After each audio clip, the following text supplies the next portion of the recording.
You don't defeat a narcissist by playing their game. You win by refusing to play it at all, because their power doesn't come from who they are, it comes from what you give them, your attention, your reactions, your mental real estate. And the moment you pull that back, the illusion begins to crack. Stoicism isn't about fighting toxic people with anger. It's about starving them of influence.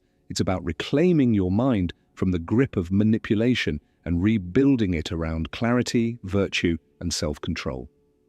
While the narcissist thrives on drama, you learn to master stillness. While they bait you into chaos, you build an inner fortress they can't touch. This episode isn't about revenge, it's about resistance. Quiet, powerful, stoic resistance. Because the greatest torture for the narcissist isn't shouting back. It's watching you become untouchable, emotionally free, centered, indifferent to their games. Today, we'll explore 4 powerful stoic tactics that dismantle the narcissist's control, not through aggression, but through awareness, through discipline, through a complete shift in how you protect your peace. And if this message resonates with you, if you're tired of being pulled into someone else's storm, then don't leave without subscribing, liking the video, and sharing your experience in the comments. This is Stoic Reflections, where we sharpen minds and build unbreakable calm in a world full of noise. Let's begin. 1. Minimize. Their role in your mind. The narcissist's power begins not with what they say or do, but with the space they occupy inside your mind. Long after the conversation ends, long after the manipulation takes place, they linger in your thoughts, your reactions, your emotional energy. And that's exactly how they remain in control, not through presence, but through mental invasion. Stoicism teaches that the mind is sacred territory. Nothing and no one has a rightful claim to it unless you grant permission. So when a narcissist consistently dominates your thoughts, your focus, your mood, it's not just because they're forceful, it's because you haven't yet drawn the line that says this far and no further. You can't control how they behave, but you can absolutely control how much real estate they take up in your internal world.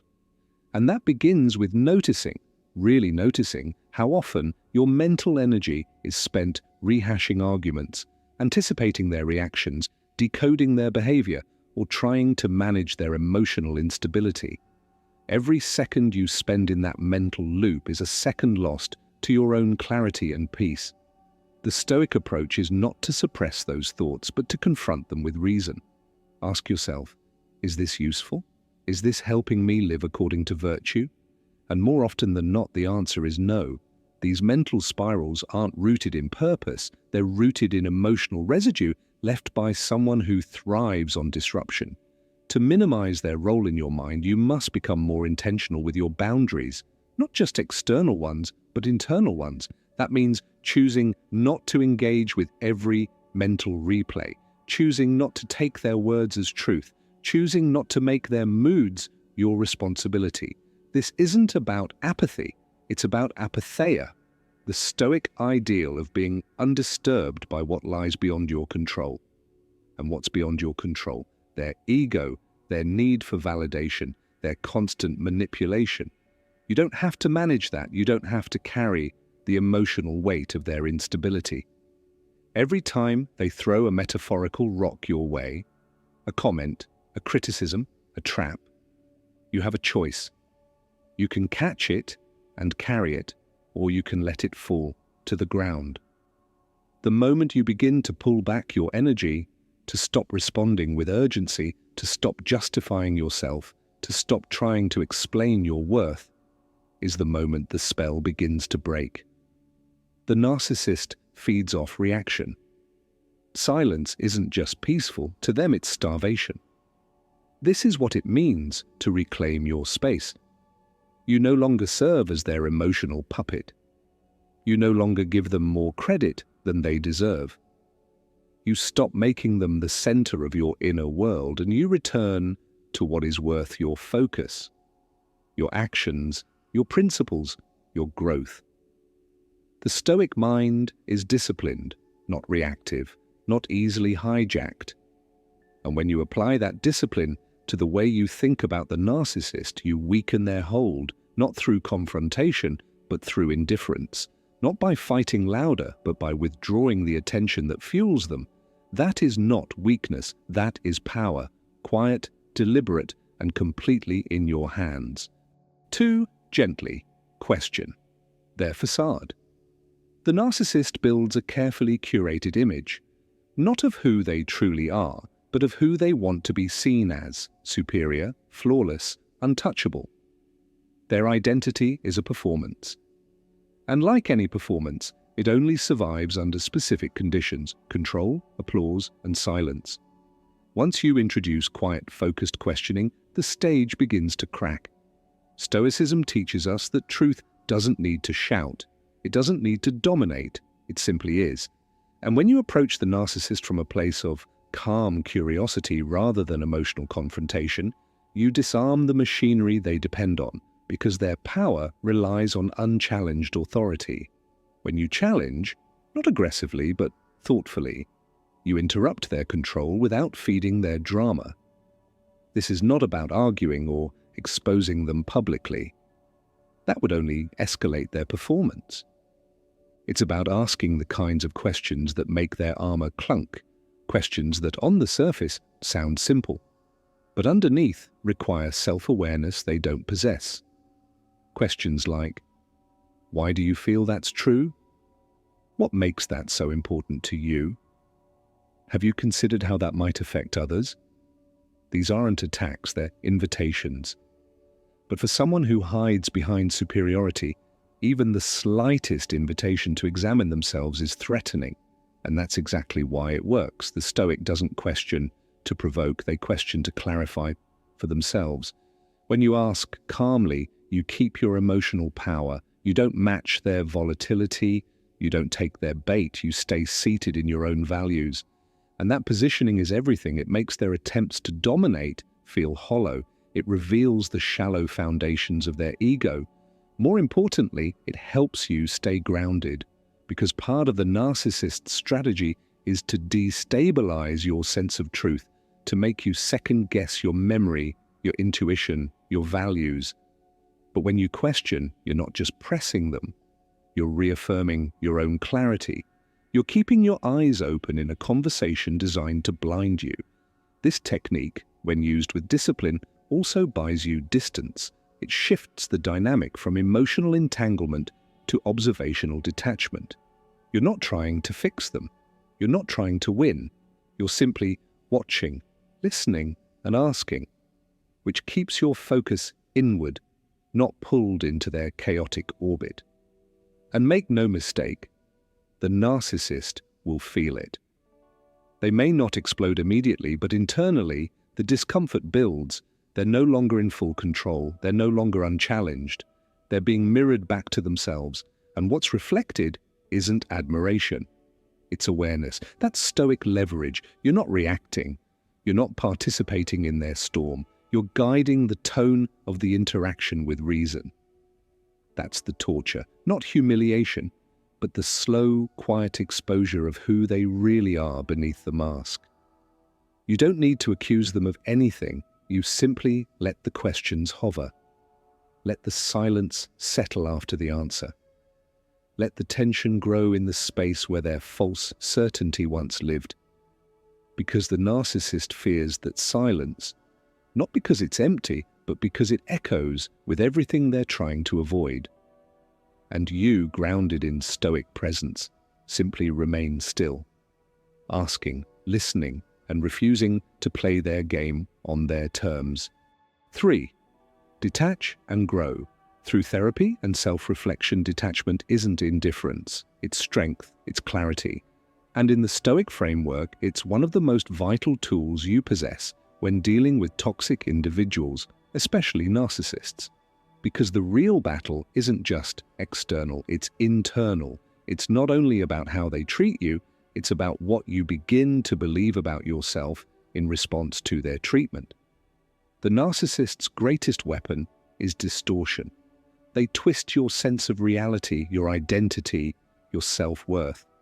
Over time, you find yourself reacting in ways you don't recognize. You feel exhausted, confused, and ashamed, not because you've done something wrong, but because their manipulation has taken root in the most private parts of your thinking. That's where healing must begin, from the inside out. And that's why therapy, far from being a sign of weakness, is a declaration of strength. It's the conscious act of saying, I will no longer be shaped by their chaos. I will shape myself.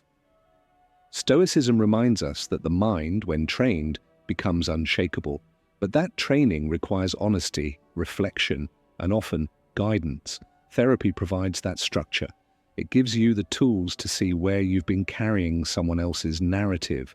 It allows you to speak your thoughts out loud, free from manipulation or judgment. And as you speak, you start to see the lies more clearly, the ones that told you you were difficult, unworthy, overreacting. Lies crafted by someone who needed to keep you small to stay in control. Self-reflection works hand in hand with this process. The Stoics were relentless in their pursuit of self-examination. Marcus Aurelius journaled not to impress others, but to confront himself. Seneca wrote letters not to posture, but to clarify his thinking. Epictetus reminded us that we must examine our impressions daily if we want to stay free. This is the way out, not by fixing the narcissist, not by getting them to acknowledge the damage, but by repairing the space within yourself where that damage has echoed. Therapy helps you challenge the false beliefs you've absorbed. Reflection helps you rebuild new ones, rooted in virtue, in truth, in your own chosen values. And detachment? It happens naturally when you begin this work. You no longer seek validation from someone who was never capable of giving it. You stop replaying the past to try to make it make sense. You stop internalizing their moods, their projections, their disapproval. Their voice fades because your own voice becomes stronger. The Stoic doesn't suppress emotion. They observe it, examine it, and bring it under the rule of reason.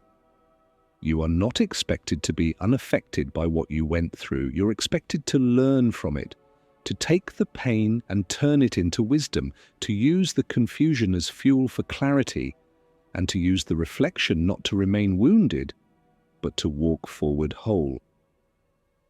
This is the path of detachment, not a closing off, but a rising above.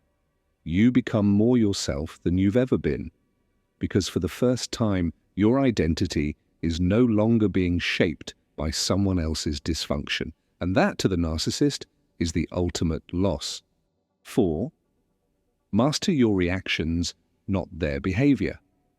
A narcissist's control depends on your reaction, not just your words, but your energy, the emotional charge you give to everything they do. The louder your response, the more they win. The more defensive you become, the more control they gain.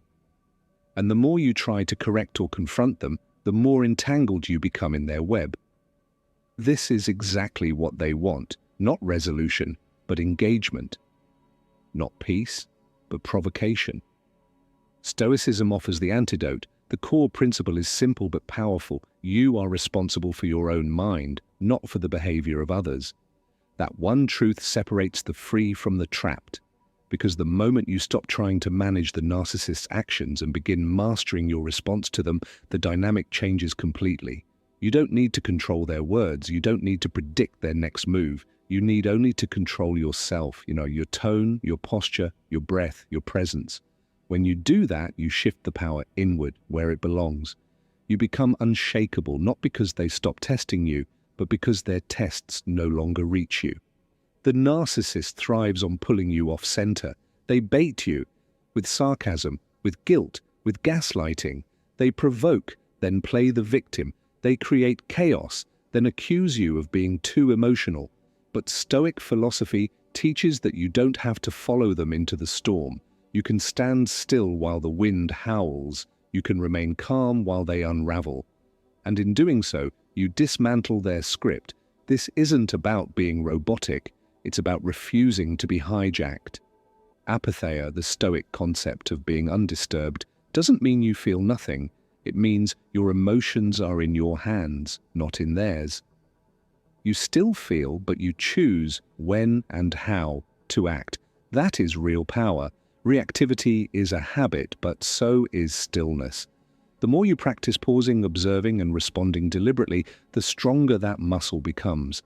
You start to notice the games as they unfold, but you no longer feel compelled to participate. Their provocations lose their grip, their manipulation loses its edge, and eventually their presence loses its influence.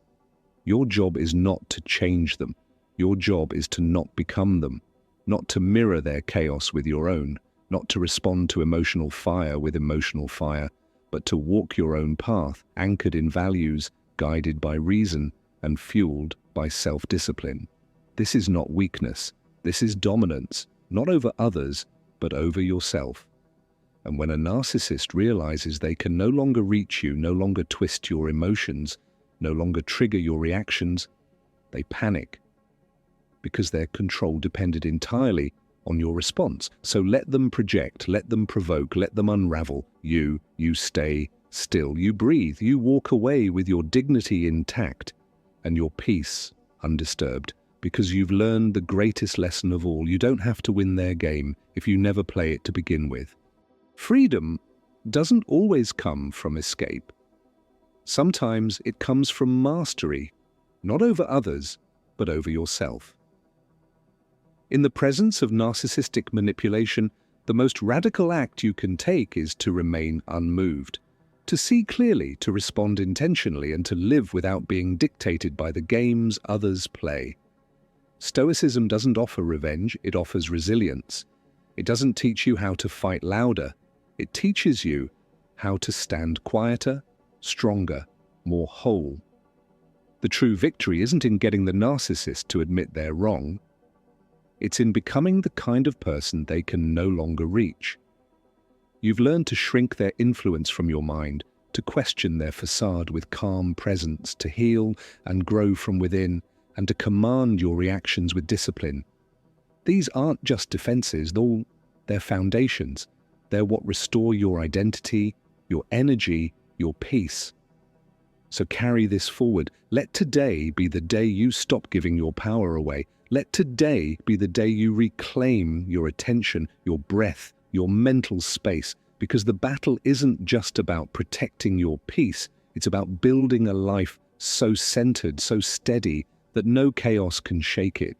And if this message spoke to you, if it helped you see yourself or your situation more clearly, subscribe to Stoic Reflections like this video and share in the comments which tactic you're going to focus on next. You don't need to control the narcissist, you only need to control yourself.